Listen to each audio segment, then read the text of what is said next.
नमस्ते। इस वीडियो में मैं बात करने वाला हूँ पुरुषों के गंजापन के स्टेजेस या पड़ाव के बारे में। इस वीडियो के पहले वाले हिस्से में मैं बात करूँगा नॉरवुड स्केल ऑफ पुरुषों के गंजापन, that is Norwood scale of male pattern baldness. दूसरे हिस्से में मैं बात करूँगा क्यों हमें जानना चाहिए कौन से स्टेज या कौन से पड़ाव में हमारा पुरुषों के गंजापन ये मेल पैटर्न बॉल्डनेस है। ओके, मेरा नाम डॉक्टर किरण केसी है।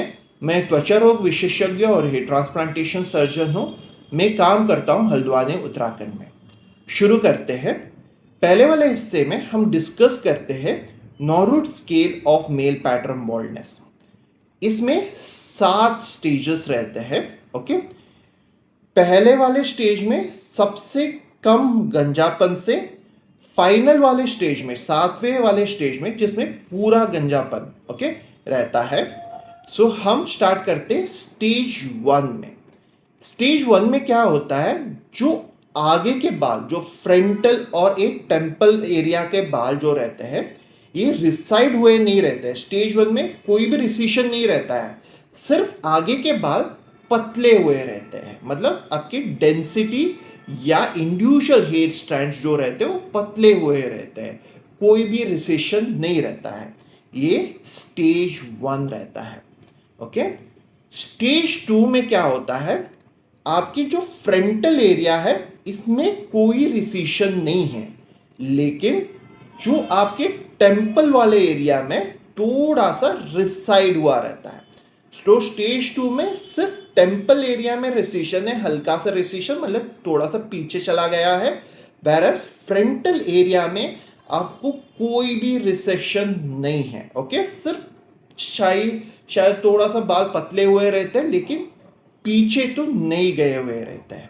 ओके, स्टेज 3 में स्टेज 3 में आपके दोनों फ्रंटल और टेम्पल एरिया इसमें दोनों में पीछे हुआ रहता है। इसकी वजह से आपको एम शेप में रहता है, मतलब ए भी पीछे चला गया है, ए टेम्पल एरिया भी पीछे चला गया है। मोस्ट ऑफ माय पेशेंट जो आते हैं मेल पैटर्न बॉल्डनेस या पुरुषों के गंजापन की वजह से जो आते हैं वो इस स्टेज में आता है, स्टेज 3 में।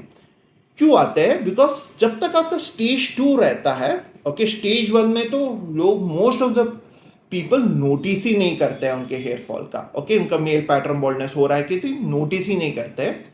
स्टेज 2 में इवन दो रिसेशन रहता है, जो बीच वाले हिस्से वाले बाल रहता है इसमें रिसाइड हुआ नहीं रहता है। सो वो हेयर स्टाइल करके आप आसानी से आपके टेम्पल एरिया के बालों को हाइड कर सकते हैं अगर आप इस बालों को लंबे रखते हैं। So most of the time stage 2 में पीपल नोटिस नहीं करते हैं। स्टेज 3 में क्या हो जाता है, आपको फ्रंटल भी रिसाइड हुआ रहता है। सो आप आगे के बाद मतलब ये टेम्पल वाले एरिया को भी बाल आप हाइड नहीं कर पाते हो।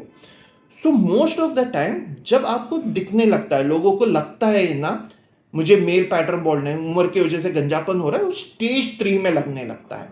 So most of the people जो आते हैं मुझे स्टेज 3 में आते हैं। ओके, एंड स्टेज 3 में आपके आगे की थिनिंग के साथ आपके वर्टेक्स मतलब क्रॉन एरिया में भी आपको हल्का सा थिनिंग स्टार्ट हुआ रहता है। मतलब थिनिंग मतलब बाल पतले होने, हेयर स्ट्रैंड्स पतले होने स्टार्ट होता है आपके क्रॉन एरिया में भी। ओके, स्टेज 4 में आगे का तो अच्छा खासा थिन हुआ रहता है। ओके, वो टेम्पल फ्रंटल एरिया बहुत ज़्यादा पीछे हुआ रहता है, एंड ये वर्टेक्स एरिया क्रॉन एरिया में भी बहुत ज़्यादा थिनिंग हुआ रहता है। फिर भी द फ्रंटल एरिया का जो थिनिंग रहता है एंड वर्टेक्स का जो थिनिंग रहता है, क्रॉन एरिया का जो थिनिंग रहता है, इन दोनों को बीच में एक बड़ा सा थिक हेयर के स्ट्रिप से सेपरेट हुआ रहता है। मतलब दोनों इंक्लूड होके बड़ा पैच नहीं बना हुआ रहता है, एक बड़ा वाला स्ट्रिप से आप फ्रंटल एरिया के थिनिंग एंड वर्टेक्स एरिया के थिनिंग को सेपरेट पाते हो। ग्रेड 4 में आप सेपरेट पा सकते हो। ओके, सो दोनों मिक्स होके एक बड़ा पैच होना ऐसा कुछ हुआ नहीं रहता है। ओके, अब स्टेज 5 में फ्रंटल थिनिंग तो हो गया, वर्टेक्स भी बहुत ज़्यादा थिनिंग हो गया, जो स्ट्रिप ऑफ हेयर जो मैं बात कर रहा था स्टेज 4 में, जो अच्छा खासा सेपरेशन करता है frontal thinning and vertex thinning, stage 5 में ये थिनिंग जो स्ट्रिप ऑफ है बहुत ज़्यादा पतला हुआ रहता है, बहुत ज़्यादा स्पार्स हुआ रहता है। उधर भी इवन तो थोड़ा सा सेपरेशन रहता है, लेकिन जो बाल रहते हैं वो बहुत ज़्यादा पतले बाल रहते हैं। जो स्ट्रिप ऑफ हेयर जो सेपरेट करता है frontal thinning to vertex thinning, बहुत ज़्यादा पतले वो ये रहता है। स्टेज 6 में पूरा आपका फ्रंटल रिसेक्शन, वर्टेक्स रिसेक्शन सभी मिक्स होके एक बड़ा सा पैच हुआ रहता है। आपको मे बी थोड़ा सा एक strip of hair temple area में रह सकता है, मे बी एक strip of hair vertex area में रहता है, बड़ा सा पैच हुआ रहता है स्टेज 6 में। स्टेज 7 में तो पूरा बॉल्डिंग, पूरा बॉल्ड हुआ रहता है।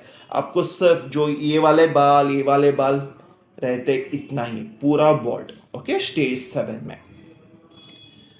सो अब हमने पूरे जान लिया। ओके, ये वाला स्टेज सडनली आपको नहीं आता है, मतलब सभी लोगों को स्टेज 1 से धीरे धीरे से स्टार्ट होके सभी लोग स्टेज 7 में पहुंचते हैं। धीरे धीरे से स्टार्ट होता है, ऐसा नहीं कि सडनली कोई भी, ऐसा नहीं है कि स्टेज 4 में पाया जाता है, ऐसा नहीं सडनली एक ओवरनाइट स्टेज 4 में, एक हफ्ते में स्टेज 4 में वगैरह नहीं होता है। स्टेज 1 होता है, उसके बाद में स्टेज 2 होता है, स्टेज 3, लेकिन most of the people notice करते हैं स्टेज 3 में। उसका भी मैंने विवरण दे दिया है क्यों स्टेज 3 में नोटिस करते हैं। अब इसके सिग्निफिकेंस के बारे में, ओके, इसकी महत्व क्या है, क्यों हमें वेरियस स्टेजेस के बारे में हमें जानना है, कौन से स्टेज में हम हैं। सबसे मेन चीज है ट्रीटमेंट की वजह से आपको क्या ट्रीटमेंट करना है। फॉर एग्जाम्पल, अगर आपका पुरुषों का गंजापन, अगर आप स्टेज 1 या स्टेज 2 में ही अब डॉक्टर के पास, डर्मेटोलॉजिस्ट के पास आते हो, देन आपको कोई हेयर ट्रांसप्लांटेशन की ज़रूरत नहीं है। आपको सिर्फ topical solutions, tablets, okay, nutritional supplementation, इनसे ही आपका अच्छी तरह से मेंटेनेंस हो सकता है। आप कितनी जल्दी आओगे, आपका एजिंग प्रोसेस इतना स्लो हो सकता है। आपको स्टेज 1 एंड 2 में कोई हेयर ट्रांसप्लांटेशन की ज़रूरत नहीं पड़ेगी। अगर आप चाहते हो तो पीआर जो प्रोसीजर रहता है डेंसिटी बढ़ाने के लिए, पीआरपी, जीएफसी, ये सभी भी आप करना चाहते हो तो कर सकते हो। ओके, लेकिन आपको इवन स्टेज 1 एंड स्टेज 2 में इवन जस्ट आप अगर topical solution, tablets, DHT inhibitors ये सभी ले लोगे तो भी काफ़ी रहता है। पहले स्टेज 3 में, ओके, दोनों फ्रंटल थिनिंग हो गई है, आपका टेम्पल थिनिंग हो गई है। सो अगर आप करना चाहते हो हेयर ट्रांसप्लांटेशन, आप कर सकते हो। इसमें मैं कभी भी कोई स्टेज 3 का पर्सन आता है स्टेज 3 बॉल्डनेस पे, मैं बताता नहीं हूँ आपको हेयर ट्रांसप्लांटेशन करना ही है, लेकिन मैं ऑप्शन तो बताता हूँ पेशेंट को, बिकॉज इसमें थिनिंग तो हुआ रहता है, हल्का सा आगे वाले बाल तो हाइड करने के लिए मुश्किल हुआ रहता है।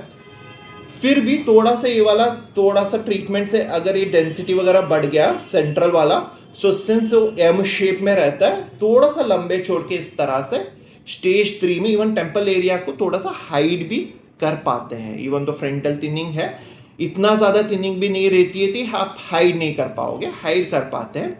सो अगर कोई स्टेज 3 में है, उसको कोई मतलब मॉडल है या कोई अपने आप को बहुत ज़्यादा अच्छा दिखना है तो ये ट्रांसप्लांटेशन कर सकता है, लेकिन वो ऑप्शनल रहता है। बिना हेयर ट्रांसप्लांटेशन को आपको topical solutions, tablets, DHT inhibitors, nutritional supplementation, PRP, GFC, okay, जो डेंसिटी बढ़ाने के लिए ट्रीटमेंट रहता है, इसमें भी आपको अच्छा खासा डेंसिटी आ जाता है एंड सेटिस्फैक्टरी रिजल्ट्स आपको मिल सकता है। स्टेज 4 में, ओके, एंड स्टेज 5 में, स्टेज 4 एंड स्टेज 5 में हेयर ट्रांसप्लांटेशन आपको करना ही चाहिए। इवन दो जो एग्जिस्टिंग बाल है, आपको अगर बेसिक ट्रीटमेंट जिसमें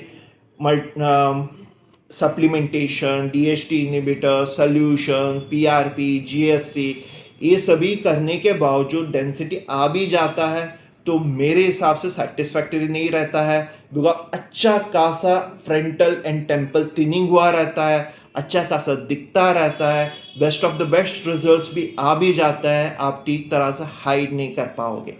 सो मेरे हिसाब से स्टेज 4 एंड स्टेज 5 में ट्रांसप्लांटेशन कंपलसरी है, लेकिन उसके उसके साथ अगर आप टॉपिकल सॉल्यूशंस वगैरह भी यूज़ करोगे, ओके, सप्लीमेंटेशंस एंड पीआरपी जीएफसी भी करोगे, तो थोड़ा सा तो बचा ही रहता है। ओके, स्टेज 6 में, ओके, स्टेज 6 में आप बिना हेयर ट्रांसप्लांटेशन का, ओके, अगर आप टॉपिकल सॉल्यूशंस, ओके, सप्लीमेंटेशंस, ओके, या पीआरपी जीएफसी आप करते हो, कोई फायदा नहीं है। ओके, थिकनेस आ भी जाएगा, कुछ भी दिखेगा नहीं। ओके, आपको हेयर ट्रांसप्लांटेशन पहले करना चाहिए। ओके, उसके साथ आप ट्रांसप्लांटेड हेयर को बचाने के लिए आप सभी DHT inhibitors, okay, supplementation solution वगैरह ले सकते हैं। स्टेज 6 में is very important, first transplantation immediately कर ले, उसके बाद में जो भी ट्रांसप्लांटेड हेयर है उसको भी बचाने के लिए आपको जो सोल्यूशन बेसिक ट्रीटमेंट रहता है, जो पीआरपी जीएफसी रहता है, इवन ट्रांसप्लांटेड बाल को डेंसिटी बढ़ाने के लिए, ये सभी आप कर सकते हो। बिना ट्रांसप्लांटेशन का अगर आप सिर्फ supplementation, tablets and DHT inhibitors and solution में आप रहना चाहते हो, तो स्टेज 6 में कुछ भी आने वाला नहीं है, आप जस्ट अपने पैसे को वेस्ट कर रहे हो। Okay, where stage 4 and stage 5 में इवन दो ट्रांसप्लांटेशन चाहिए, अगर आप टॉपिकल सोल्यूशन पीआरपी जीएफसी करते हो तो डेंसिटी होता है, डेंसिटी आता है, जो बाल बचे हुए रहते थोड़ा सा तो ओके है, अच्छा नहीं बताऊंगा, ओके दिखता है। ओके, स्टेज 7 में, ओके, स्टेज 7 में सबसे बेस्ट ट्रीटमेंट है हेयर विक्स है, मतलब आर्टिफिशियल हेयर्स है। ओके, बिकॉज आपके इतना ज़्यादा गंजापन रहता है तो आपके हेयर ट्रांसप्लांटेशन इतना ज़्यादा फायदा नहीं देगा आपको। इवन हम ट्रांसप्लांट करते हैं पीछे से बाल निकाल के, आपको पूरा कवरेज स्टेज 7 में देना बहुत ज़्यादा मुश्किल है। कुछ टाइम जब स्टेज 7 में हम करते हैं, कुछ टाइम हम बॉडी हेयर्स को भी देखते हैं, बियर्ड हेयर या के हेयर्स को भी लेते हैं, जिसको हम इधर से निकाल के ट्रांसप्लांट करते हैं, हम बॉडी हेयर्स को भी हम लेके ट्रांसप्लांट करते हैं। लेकिन ऑब्वियसली आपके जो बॉडी हेयर लेते हैं उसकी क्वालिटी इतना अच्छा नहीं रहता है।